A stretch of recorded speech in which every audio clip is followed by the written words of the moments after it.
नमस्कार दोस्तों, आप सबका मेरे YouTube चैनल शिव भक्ति में स्वागत है। आज मैं आप सबको सोमवार व्रत की कथा और विधि बताने जा रही हूँ। अगर आपको वीडियो अच्छी लगे तो चैनल को सब्सक्राइब और वीडियो को लाइक ज़रूर करिएगा। तो चलिए पहले विधि स्टार्ट करते हैं। सोमवार का व्रत साधारणतः दिन के तीसरे पहर तक होता है। व्रत में फलाहार या पारायण का कोई खास नियम नहीं है, किंतु यह आवश्यक है कि दिन रात में केवल एक समय भोजन करें। सोमवार के व्रत में शिवजी पार्वती का पूजन करना चाहिए। सोमवार के व्रत 3 प्रकार के हैं, साधारणतः प्रति सोमवार, सौम्य प्रदोष और 16 सोमवार। विधि तीनों की एक जैसी है। शिव पूजन के पश्चात कथा सुननी अवश्य चाहिए। तो ये थी सोमवार व्रत की विधि। चलिए कथा प्रारंभ करते हैं। एक बहुत धनवान साहूकार था, जिसके घर किसी प्रकार कोई कमी नहीं थी, परंतु उसको एक दुख था कि उसके कोई पुत्र नहीं था। वह इसी चिंता में रात दिन रहता था और वह पुत्र की कामना के लिए प्रति सोमवार को शिवजी का व्रत और पूजन किया करता था तथा सायंकाल को शिव मंदिर में जाकर शिवजी के श्री विग्रह के सामने दीपक जलाया करता था। उसके इस भक्ति भाव को देखकर एक समय श्री पार्वती जी ने शिवजी महाराज से कहा कि महाराज, यह साहूकार आपका अनंत भक्त है और सदैव आपका व्रत और पूजन बड़ी श्रद्धा से करता है। इसकी मनोकामना पूर्ण करनी चाहिए। शिवजी ने कहा, हे पार्वती, यह संसार कर्म क्षेत्र है। जैसे किसान खेत में जैसा बीज बोता है वैसा ही फल काटता है, उसी तरह इस संसार में जैसा कर्म करते हैं वैसा ही फल भोगना पड़ता है। पार्वती जी ने अत्यंत आग्रह से कहा, महाराज, जब यह आपका अनंत भक्त है और इसको अगर किसी प्रकार का दुख है तो उसको अवश्य दूर करना चाहिए, क्योंकि आप सदैव अपने भक्तों पर दयालु होते हैं और उनके दुखों को दूर करते हैं। यदि आप ऐसा नहीं करेंगे तो मनुष्य आपकी सेवा तथा व्रत क्यों करेंगे। पार्वती जी का ऐसा आग्रह देख शिवजी महाराज कहने लगे, हे पार्वती, इसके कोई पुत्र नहीं है, इसी चिंता में यह अति दुखी है। इसके भाग्य में पुत्र न होने पर भी मैं इसको पुत्र की प्राप्ति का वर देता हूँ, परंतु यह पुत्र केवल 12 वर्ष तक ही जीवित रहेगा। इसके पश्चात वह मृत्यु को प्राप्त हो जाएगा। इससे अधिक मैं और कुछ इसके लिए नहीं कर सकता। यह सब बातें साहूकार सुन रहा था। इससे उसको न कुछ प्रसन्नता हुई और न ही कुछ दुख हुआ।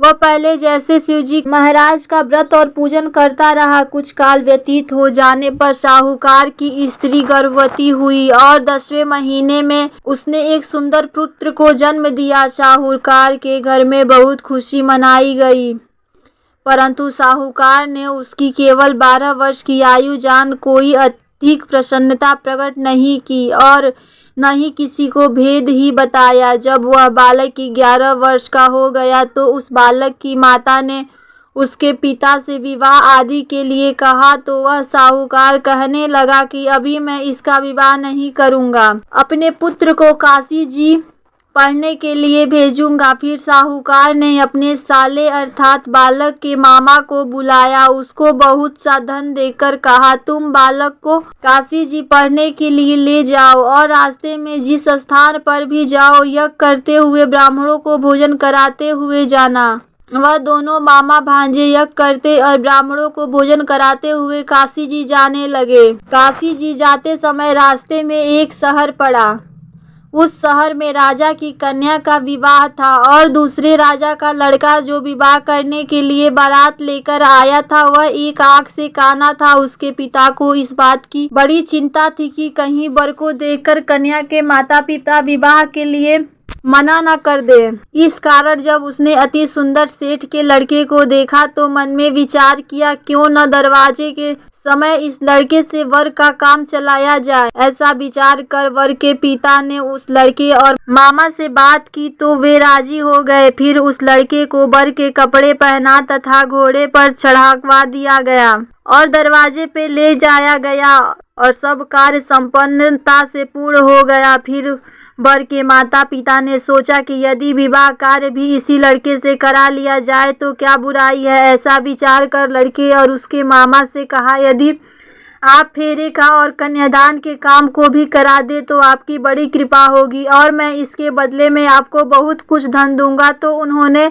स्वीकार कर लिया और विवाह कार्य भी बहुत अच्छी से संपन्न हो गया। परंतु जिस समय लड़का जाने लगा तो उसने राजकुमारी की चुंदरी के पल्ले पर लिख दिया कि तेरा विवाह तो मेरे साथ हुआ है, परंतु जिस राजकुमार के साथ भेजेंगे वह एक आंख से काना है और मैं काशी जा रहा हूँ पढ़ने के लिए। लड़के के जाने के पश्चात उस राजकुमारी ने जब अपनी चुंदरी पर ऐसा लिखा हुआ पाया तो उसने राजकुमार के साथ जाने से मना कर दिया और कहा कि यह मेरा पति नहीं है, मेरा विवाह इसके साथ नहीं हुआ है, वह तो काशी पढ़ने गया है। राजकुमारी के माता पिता ने अपनी कन्या को विदा नहीं किया और बारात वापस चली गई। उधर सेठ का लड़का और उसका मामा काशी जी में पहुंच गए। वहां जाकर उन्होंने यज्ञ करना और लड़के ने पढ़ना शुरू कर दिया। जब लड़के की आयु 12 साल की हो गई उस दिन उन्होंने यज्ञ रचना रखा था कि लड़के ने अपने मामा से कहा, मामा जी आज मेरी तबीयत कुछ ठीक नहीं है। मामा ने कहा, अंदर जाकर सो जाओ। लड़का अंदर जाकर सो गया और थोड़ी देर में उसके प्राण निकल गए। जब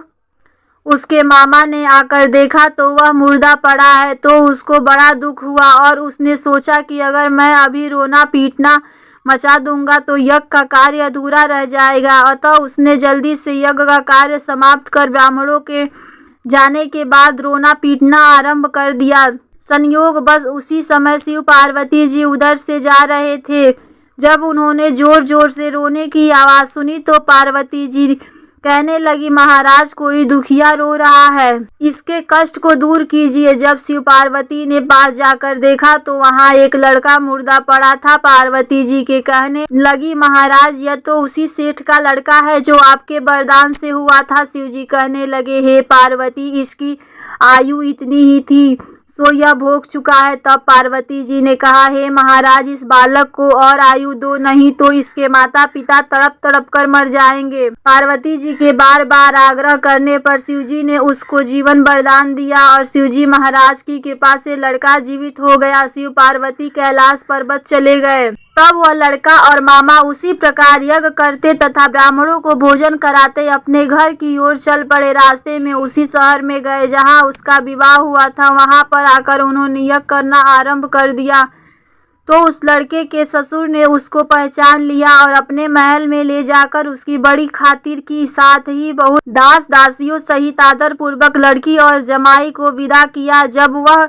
अपने शहर के निकट आए तो मामा ने कहा कि मैं पहले तुम्हारे घर जाकर खबर कर देता हूँ। जब उस लड़के का मामा घर पहुँचा तो लड़के के माता पिता घर की छत पर बैठे थे और यह प्रण कर रखा था कि यदि हमारा पुत्र सकुशल लौट आया तो हम राजी खुशी नीचे आ जाएंगे, नहीं तो छत से गिरकर अपने प्राण खो देंगे।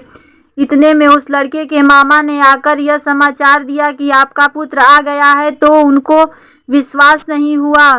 तब उसके मामा ने शपथ पूर्वक कहा कि आपका पुत्र अपनी स्त्री के साथ बहुत सारा धन साथ लेकर आया है। तो सेठ ने आनंद के साथ उसका स्वागत किया और बड़ी प्रसन्नता के साथ रहने लगा। इसी प्रकार से जो कोई भी सोमवार के व्रत को धारण करता है अथवा इस कथा को पढ़ता या सुनता है उसकी समस्त मनोकामनाएं महादेव अवश्य पूर्ण करते हैं।